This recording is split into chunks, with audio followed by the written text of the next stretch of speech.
Проблема трудоустройства в нашей республике является одной из самых актуальных тем, особенно для молодых людей. А ярмарка вакансий – это площадка, обеспечивающая большую проходимость целевой аудитории соискателей, у которых появляется возможность встретиться с работодателями, получить консультацию и выбрать для себя подходящую работу. Саид Гузиев в этом году окончил Северо-Кавказский топливо-энергетический колледж. Услышав о проведении ярмарки вакансий в Малгобеке, парень решил посетить мероприятие с целью найти подходящую работу, чтобы зарабатывать самостоятельно и приобрести полезный опыт. Проконсультировавшись с работодателями, Саид выбрал для себя несколько заинтересовавших его вариантов и заполнил анкету.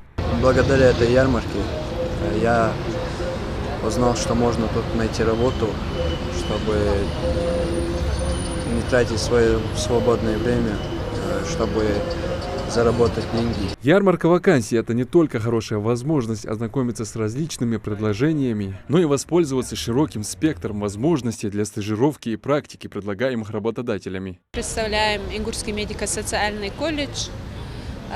Не первый раз участвуем в подобном мероприятии. В прошлом году здесь же также участвовали.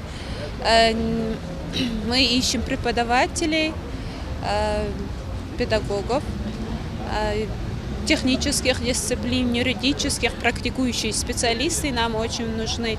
Такие ярмарки – это отличный шанс для молодых людей, выходящих на рынок труда для приобретения первого профессионального опыта и уверенности в себе. Организатор Комитет по делам молодежи республики. Это уже третья ярмарка в этом году. В планах проводить такие мероприятия еще чаще в районах и городах. В республике большая безработица, и все, в основном, молодежь у нас жалуются о том, что у нас нет рабочего места, нет вакансий и тому подобное.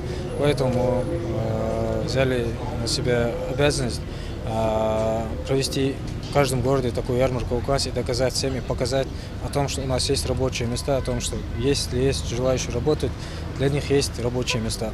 В ярмарке вакансий принимают участие 9 организаций, которые предлагают более 600 вакансий. Это в основном агропромышленные предприятия, заводы и фабрики. 200 из них иногородние из 6 регионов России. Заявленные посредством единой цифровой платформы «Работа в России». Формат мероприятий предлагает собеседование с работодателями республики, презентации самозанятых и конференцию для соискателей, на которой они получают информацию о карьерных возможностях предприятий и их социальных программах. Тут вакансии, говорят, есть в техникуме, который в городе Малгобеке находится. Вот там анкету я заполняю. В общем, как сказать, диких ярмарок, вакансий много вакансий, честно говоря. Следующую ярмарку вакансий планируют провести 10 ноября в городе Магас на аллее Кадырова. Абдулмаджид Халухоев, Сулейман Костоев, Новости 24.